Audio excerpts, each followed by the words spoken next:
A sled for Gabo. The day it snowed, Gabo followed the whistling sound of an old steam radiator into the kitchen. He stood on tiptoe and glimpsed the metal can bobbing and bouncing in the water. Yum, he thought, before Mommy came and shooed Gabo away. Gabo pressed his face to the window, and his warm breath bloomed a cloud of fog onto the glass.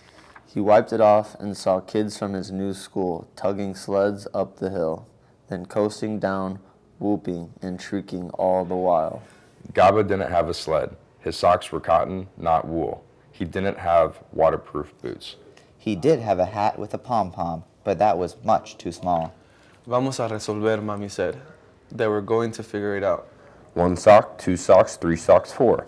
Gabo's feet were toasty warm. Poppy's hat slipped over his eyes and Gabo rolled up the brim. Plastic bags are waterproof, so Mommy tied them to Gabo's sneakers. Mommy opened the door and they looked at the houses, all in a row. Against the slate gray sky, the colors popped. Maybe I should go and find a sled, said Gabo, and with a little push from Mommy, he did. Senor Ramos's dog, Sancho, barked joyfully to see Gabo at the door. Senor Ramos, do you have a sled? Gabo asked. I don't have a sled, Senor Ramos said, but I'm making guava jam on toast for Isa, my granddaughter who's coming to visit. Isa is just your age. Why don't you stay a while? No, gracias, said Gabo, who was much too shy for anyone just his age. Outside, Gabo played with Misafu, a cat who lived on the cover of a manhole and belonged to nobody and everyone at once. Misifu puffed his chest, and so did Gabo. Misafu shook out his coat, and so did Gabo, scattering icy snow. Gabo, mi amor. Hola, Senor Toban, said Gabo. What are you doing with Misafu instead of playing on the hill? I don't have a sled, Gabo explained. Senora Tabun shook her head. You don't need a sled to play. Mira, my mango is ripe and ready to share. She held out the mango carefully cubed. It nodded toward the snowy slope where the school kids were skidding, gliding, and bumping down the hill. Gabo reached into his pocket and felt his leftover Christmas Turan. There were 2 crunchy candy pieces. One could be for Gabo and one for a new friend. But Gabo was much too shy to hand out mango cubes and leftover Christmas Turan. Gabo dragged his feet, the plastic bag started to slip. The snow was turning gray from all the traffic of the town. A lady in the distance waved a yellow mittened hand.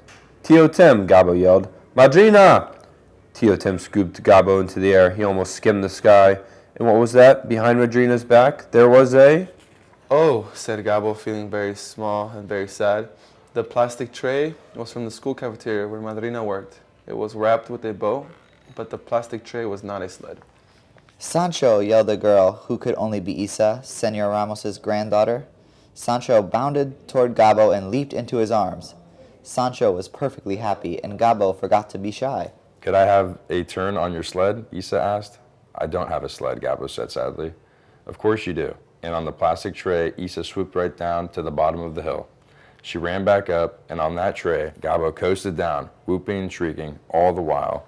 When the snowy day turned to icy dusk and the sledding hill was empty, the old steam radiator whistled and the metal can sat on the counter to cool.